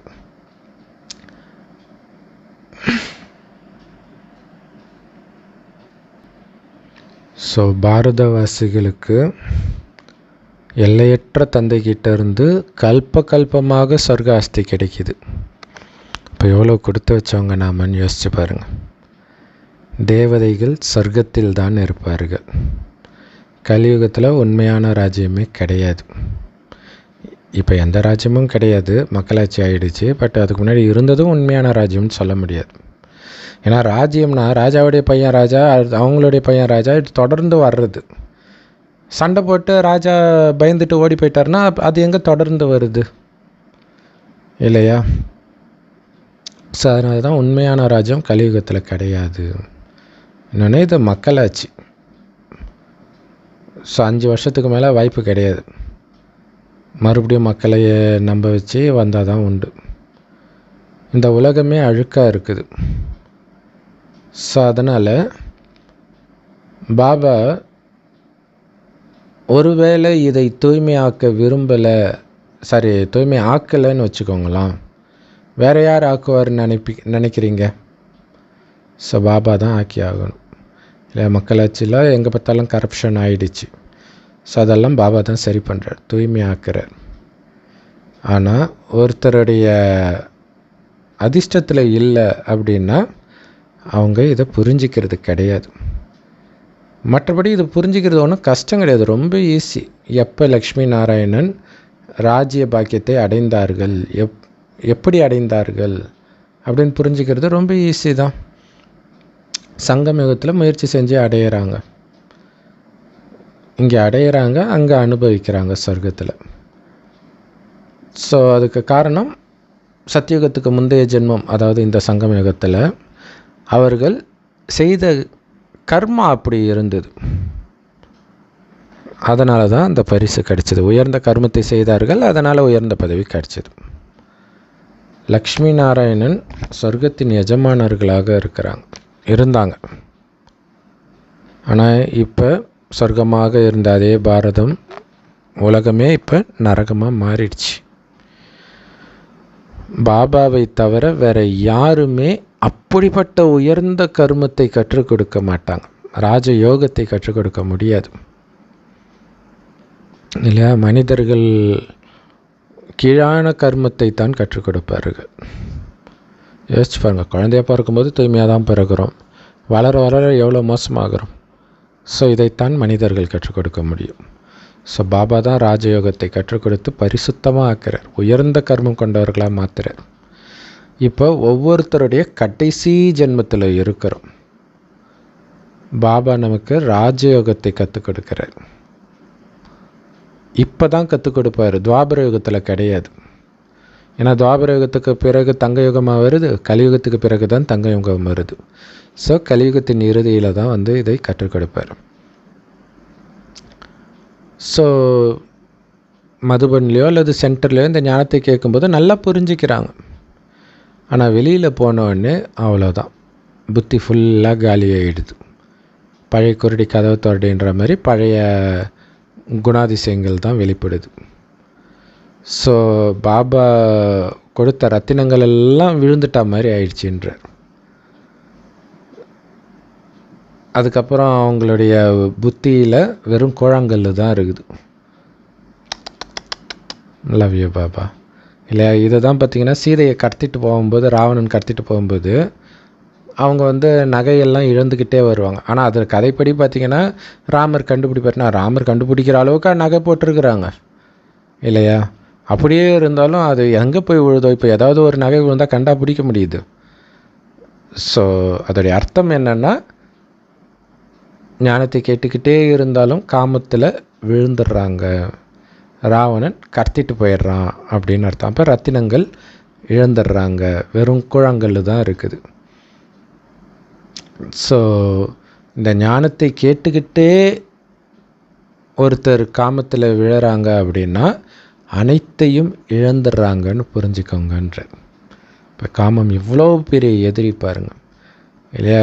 ஞானத்தை கேட்டுக்கிட்டே தூய்மையாக இல்லைன்னா அவங்க அனைத்தையும் இழந்துடுறாங்க, எதுவுமே கிடையாது, காலி. ஸோ இதில் வேறு புதுசாக வர ஆத்மாக்களுக்கிட்டெல்லாம் வேறு சொல்லுவாங்க, நான் 23 வருஷம் ஞானத்தில் இருக்கிறேன், தூய்மையெல்லாம் இருக்க தேவை, அதெல்லாம் சும்மா, அதெல்லாம் சரண்டர் சிஸ்டருக்காக சொல்கிறது, இன்னும் அவங்களாம் என்ன தூய்மையாக இருப்பாங்கன்னு நினைக்கிறேன் நீன்னு, இப்படியெல்லாம் சொல்லி புதுசாக வரவங்களே கெடுத்துருவாங்க. திரும்ப திரும்ப இதே கேட்டுட்டு இருக்கும்போது அவங்களுக்கு என்ன தோணும் இல்லையா? அவங்க ஏதோ கொஞ்சம் நம்ம இன்னும் கொஞ்சம் சென்டருக்கு போனால் பக்காவாயிடுவோன்ட்டு போய் அங்கே போய் இப்படி பண்ணவொன்னே நிறைய பேர் மாறி போயிடுறாங்க. ஸோ அதுதான் பாபா சொல்கிறார், அப்படி நீங்கள் காமத்தில் விழுந்தீங்கன்னா அனைத்தையும் இழந்துட்டீங்க, இந்த ஞான ரத்தினங்கள் உங்கள் புத்தியிலிருந்து அழிக்கப்பட்டுடும்ன்றார். அதுக்கப்புறம் எதுவுமே ஞாபகம் இருக்காது, பைத்தியம் பிடிச்ச மாதிரி இருப்பீங்க, பைத்தியமாகவே இருப்பீங்கன்னு வச்சுக்கோங்களேன் அடுத்த ஜென்மத்தில். அதனால தான் நிறைய பேர் மனநலம் பாதிக்கப்பட்டவர்களாக பாபா குழந்தைங்களுக்கு பிறக்கிறதுக்கு காரணம் என்ன அப்படின்னா, நிறைய பேருக்கு ஒரு சகோதரி வந்து இதை சொல்லியே சொன்னாங்க. அவங்க கல்யாணம் ஆன உடனே பாபா ஞானம் கிடச்சிருச்சு, உடனே நான் தூய்மையாக இருப்பேனோடனே கணவன் செம கடுப்பாயிட்டார். உடனே சரின்ட்டு பயந்துட்டு இவங்க போகலை, அதுக்கப்புறம் சென்டருக்கு போகலை. அதுக்கப்புறம் குழந்த பிறந்து அது ஒரு 30 வருஷம் ஆயிடுச்சு. அப்படியே குழந்த பிறக்கும்போது எப்படி இருந்துச்சோ அப்படியே இருக்கிறாராம் இல்லையா? மன வளர்ச்சியும் இல்லை, உடல் வளர்ச்சியும் இல்லை. ஸோ அதை வந்து சொல்லுங்கள் பிரதர், தூய்மையாக இழந்ததுனால எவ்வளோ பெரிய தண்டனையிலேருந்து காப்பாற்றுறதுக்காக பாபா ஞானத்தை கொடுத்துருக்காருன்னு அப்புறம் தான் தெரியுது அப்படின்ட்டு. ஏன்னா அது பிறந்த குழந்தையும் பாபா குழந்தையாக தான் இருக்கும். அது எந்த குழந்தைன்னா காமத்தில் விழுந்து விழுந்து புத்தி போட்டு ஃபுல்லாக போயிடுச்சு இல்லையா? அதனால் உனக்கு புத்தி இருந்தும் நீ அதை பயன்படுத்தலைல்ல, உனக்கு எதுக்கு புத்தின்னு எடுத்துடுறாரு, முடிஞ்சு போச்சு. இந்த காலகட்டத்திலலாம் அந்த மாதிரி பிறக்கிறது இப்போவே ரொம்ப கொடூரம். இப்போ பெரியவங்களாக இருந்தாலே அந்த குழந்தை, இப்போ பெரியவங்களாக இருந்தாலே இனி பிறக்கக்கூடிய குழந்தை அப்படி இருந்தால் அது எப்படி இருக்கும் யோசிச்சு பாருங்கள். ஏன்னா அவ்வளோ மோசமாக இருக்குது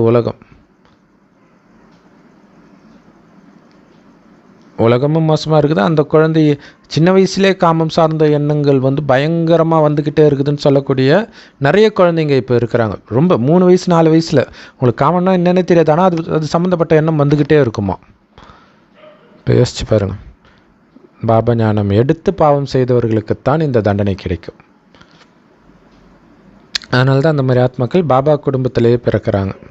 அல்லது கொஞ்சம் ஓரளவுக்கு புரிகிற மாதிரி இருந்தால் ஞானம் கூட அவங்களுக்கு கிடச்சிடுது. ஸோ அப்போ அனைத்தையும் இழந்துடுறோம், சாதாரண விஷயம் கிடையாது, ரொம்ப ரொம்ப ஜாக்கிரதையாக இருக்கணும். ஏன்னா பாபா வந்து அமைதியாக சொல்கிறாரு, அன்பாக சொல்கிறாருன்றதுக்காக சாதாரணமாக நினச்சிடக்கூடாது. சபரிமலைக்கு போகிறவன் முதல்ல காமத்தில் விழுவானா? ஒரு பக்தன் காமத்தில் விழுந்தாலே அவனுக்கு செம அடி விழுன்னா, பாபா குழந்தையாகி உயிரோட்டமாக கடவுளுடைய குழந்தையாகி விழுந்தால் என்ன ஆகும்னு யோசிச்சு பாருங்க. அனைத்தையும் இழந்துடுவீங்கன்றார். ஸோ அனைத்தையும் இழந்துடுவீங்கன்றது ஞானம் மட்டும் கிடையாது, லௌகீகத்தில் நீங்கள் அனுபவிச்சுட்டு இருக்கிறீங்க பாருங்கள், அதுவுமே காணாமல் போயிடும். சொத்து, உறவுகள், அதெல்லாம் அப்போ புரிஞ்சுக்கலாம் காமத்தினால தான் போச்சு அப்படின்ட்டு. ஸோ இந்த ஞான ரத்தினங்கள் புத்தியிலிருந்து போயிடும். நிறைய பேர் எழுதுகிறாங்க, பாபா முயற்சி செஞ்சு நான் இன்றைக்கி விழுந்துட்டேன் பாபான்ட்டு. ஸோ பாபா சொல்கிறாரு, நீ விழுந்துட்டன்னா உன்னையே நீ அவமானப்படுத்திக்கிற, உன் குலத்தையே கலங்கப்படுத்துகிற அப்படின்னு சொல்கிறார் இல்லையா. உன்னையும் கலங்கப்படுத்தி உன் குலத்தையே கலங்கப்படுத்துகிறன்றார். எப்படி யோசிச்சு பாருங்கள். அந்த காலத்தில் ஜாதியை வச்சு பேர் திட்டுவாங்க இல்லையா. ஸோ அந்த மாதிரி உயர்ந்த குலம் பிராமண குலம், அந்த பிராமண குலத்துக்கே கெட்ட பேரை வாங்கி கொடுக்குறன்ற, உன்னுடைய அதிர்ஷ்டத்தை மொத்தமாக அழிச்சிடுற. ஸோ ரொம்ப தப்பாக நடந்துக்கிறவருடைய, லௌகீகத்தில் கூட தப்பாக நடந்துக்கிற குழந்தையுடைய, நடத்தை சரியில்லாத குழந்தையுடைய அப்பா என்ன சொல்லுவார், இப்படி ஒரு குழந்தை பிறக்காமலே இருந்திருக்கலாமே, அது பிறந்த உடனே செத்து போயிருந்தால் நல்லா இருந்திருக்குமேன்னுவாங்க. ஸோ பாபா கூட அப்படி தான் சொல்கிறார், குலத்தின் பேரை கெடுக்காதீங்க. 5 விகாரத்தை பாபா கிட்ட தானம் பண்ண பிறகு மீண்டும் நீங்கள் எடுக்கிறீங்க அப்படின்னா உங்களுடைய பதவி ஃபுல்லாக அழிஞ்சிடும். ஏன்னா பைபிளில் சொல்ல மாதிரி இது ஒரு உடன்படிக்கை. நீங்கள் விகாரத்தை கொடுக்கறதுக்கு பலனாக தான் உங்களுக்கு சொர்க்கத்தை கொடுக்குறார்.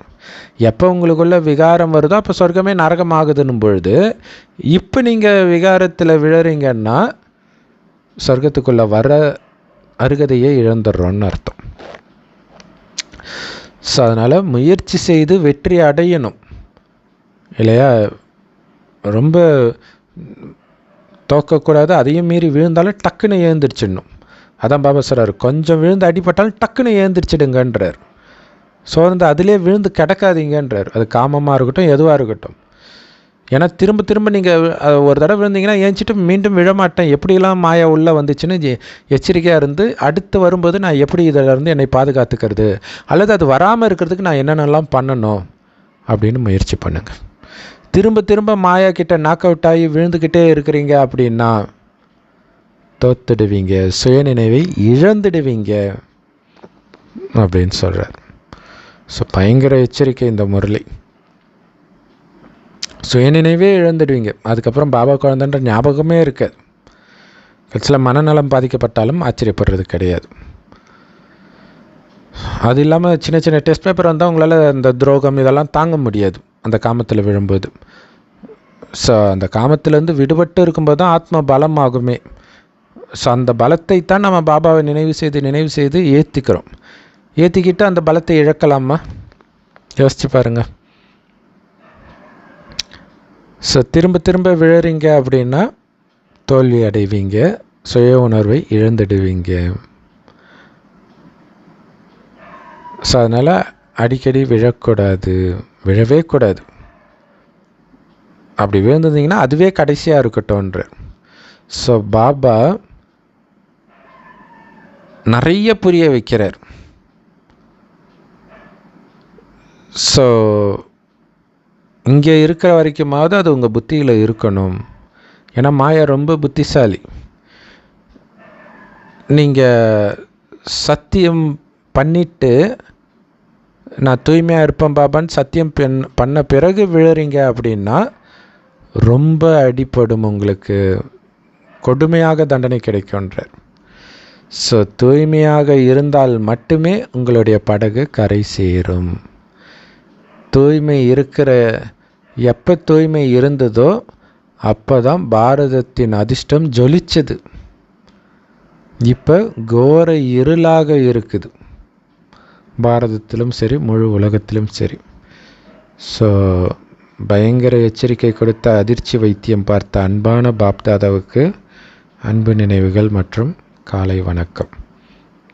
பாபா சொல்கிறாரு, இந்த யுத்த மைதானம், மாயையோடு யுத்தம் பண்ணுற இந்த மைதானத்தில் ஒருபொழுதும் நீங்கள் மாயைக்கிட்ட பயப்படக்கூடாது. ஸோ முயற்சி செய்கிறதுக்கு பாபா கொடுக்குற நல்ல நல்ல வழிமுறைகளை அப்படியே நீங்கள் ஏற்றுக்கணும். ஸோ பாபாவுக்கு நிச்சய புத்தி உடையவராக, கட்டளைக்கு கீழ்ப்படிந்தவராக ஒரு ஸ்ரீமத்தையும் ஃபாலோ பண்ணணும்.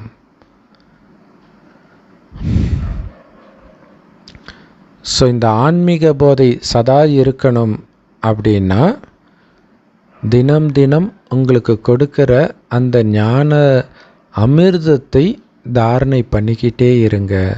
மனசுக்குள்ளே அசை போட்டுக்கிட்டே இருங்க. இல்லை இன்றைக்கி சொன்னார், இளவரசனாக பிறக்க போகிற அந்த போதையிலே இருங்கன்ற. ஸோ இந்த முரளியை தினம் தினம் கேட்கவோ படிக்கவோ செய்யணும். அதுவும் குறைஞ்சது 3 தடவைன்றார். அப்போ தான் புரியுன்றார்.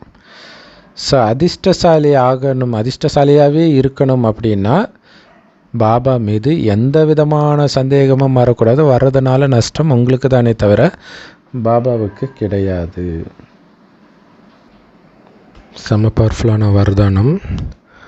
எந்த விதமான கர்ம பந்தனத்திலிருந்தும் விடுபட்டு ஜீவன்முக்தி வாழ்க்கையை பிரம்மா பாபா மாதிரி அனுபவம் செய்பவர் ஆகுங்கள்.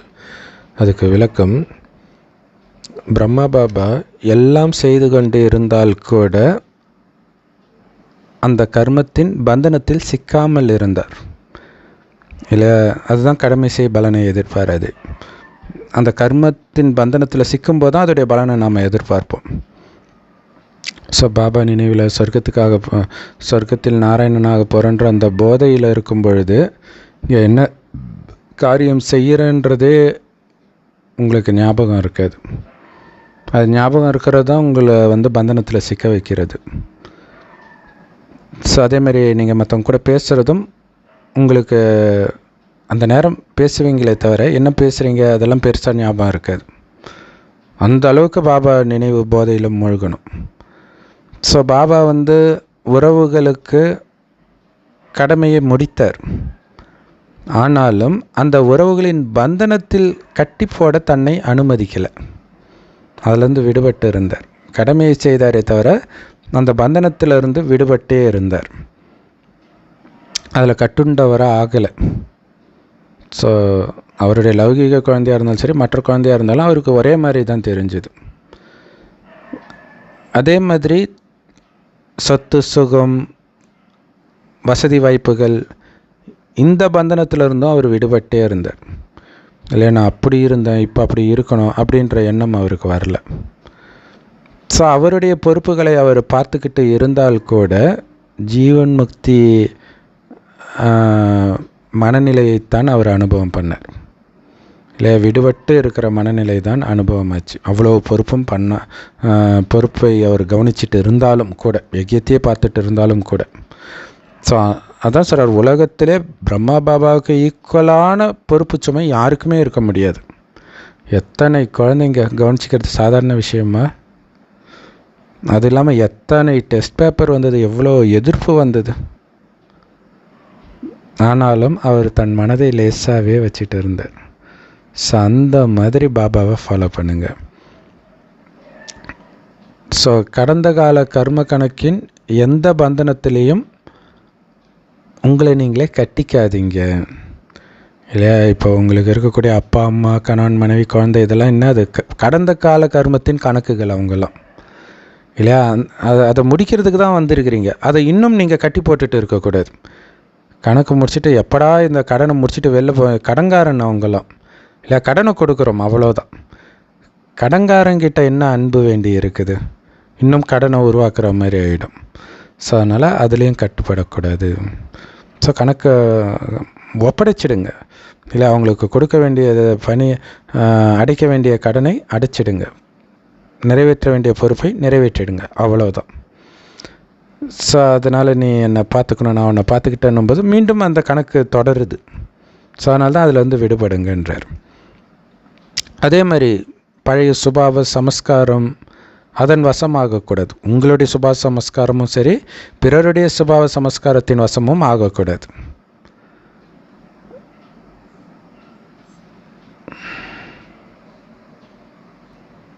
ஸோ அதேமாதிரி ஒன்றுத்தை பார்த்து அப்படியே அட்ராக்ட் ஆகிற அந்த பந்தனமும் வரக்கூடாது, வெறுக்கிற அந்த பந்தனமும் வரக்கூடாது. விருப்பு வெறுப்பு ரெண்டுமே பந்தனத்தில் இணைச்சிடும். ஸோ அதிலிருந்தும் விடுபட்டு இருக்கணும். அப்போ தான் உங்களை கர்ம பந்தனத்திலிருந்து விடுபட்ட ஜீவன் முக்தி வாழ்க்கையில் வாழ்பவர் அப்படின்னு சொல்ல முடியும் அப்படின்னு பாபா சொல்கிறார். ஸோ எல்லாத்துலேருந்தும் விலகி இருக்கணும். அதுக்கு நான் சொர்க்கத்துக்கு போயிட்டுருக்கிறேன், பாபா மட்டும்தான் என்னுடையவர் அப்படிங்கிறது சதா மனதில் ஓடிக்கிட்டு இருக்கணும். அவர்கிட்ட மட்டும் பேசிக்கிட்டே இருக்கணும். உள்ளேயே எச்சரிக்கை கொடுத்தார் இல்லையா, வெளியில் வந்தோடனே நாரைகள் இருப்பாங்க, உங்களை ரொம்ப பலசாலியாக வச்சுக்கணும், மாயா ரொம்ப புத்திசாலி, முரளி கேட்டுட்டு வந்த உடனே விழ வைக்கும்ன்றார். கேட்டுக்கிட்டு இருக்கும்போதே கூட விழ வைக்கும், ரொம்ப ஜாக்கிரதையாக இருக்கணும். ஸ்லோகன். ஸோ உங்களை நீங்கள் இந்த தமோகுண வாயுமண்டலத்தை வந்து பாதுகாப்பாக வச்சுக்கணும் அப்படின்னா சுற்றி நடக்கிறதுலாம் ஒரு நாடகம்னு விலகி சாட்சியாக பார்க்குற பயிற்சி கற்றுக்கோங்க. நாடகத்தில் இந்த காட்சியா, அடுத்த காட்சியா, அவ்வளோதான். நம்மை பொறுத்த வரைக்கும் இது நாடகத்தின் ஒரு காட்சி, அவ்வளோதான். அதுக்கு சீரியஸாக எடுத்துக்கிறதுக்கு ஒன்றுமே கிடையாது. அம்மா சேர்த்தாலும் அல்வா சாப்பிட்டு நீங்கள் பாட்டுக்கு நாடகத்தை பார்த்துட்டு போயிட்டே இருக்க வேண்டியது தான். ஸோ இந்த பயிற்சி பக்காவாக இருந்தால் மட்டும்தான் தமோகுண வாயுமண்டலத்தில் நீங்கள் தமோகுணம் ஆகாமல் இருக்க முடியும். ஏன்னா அதிலேருந்து ஏஞ்சி வந்திருக்கிறீங்க, மறுபடியும் அது பிடிச்சி இழுக்கும், வான்னு போயிடக்கூடாது. ரொம்ப எச்சரிக்கையாக இருக்கணும். ஸோ அப்போ தான் இந்த தமோகுண வாயுமண்டலத்திலேருந்து உங்களை நீங்கள் பாதுகாத்துக்க முடியும். ஏன்னா சதோபிரதானம் ஆகிட்டு இருக்கிறீங்க இல்லையா, இது நாடகம். நம்ம மேலே போயிட்டோம், மேலே இருந்து பார்க்குறோம். சூக்ஷ்மோதனத்திலேயே இருக்க சொல்கிறார், கீழே வராதிங்கன்றார். கீழே ஏதோ நாடகம் நடக்குது, அவ்வளோதான். அதுவும் சும்மா இன்ட்ரெஸ்ட் இல்லாமல் பார்க்குறது இல்லை, ஏனோ தானோன்னு இருக்கிறது. என்ன நடக்குது, இன்னும் எது சொன்னாலும் காதிலே வாங்கிக்க மாட்டேன்னு அப்படி தான் இருக்கணும். அந்த பயிற்சி பண்ணுங்கன்றார். ஓம் சாந்தி. Love you Bap Dada. Thank you Bap Dada. குஷியாக இருங்க, கிளர்ச்சியாக இருங்க.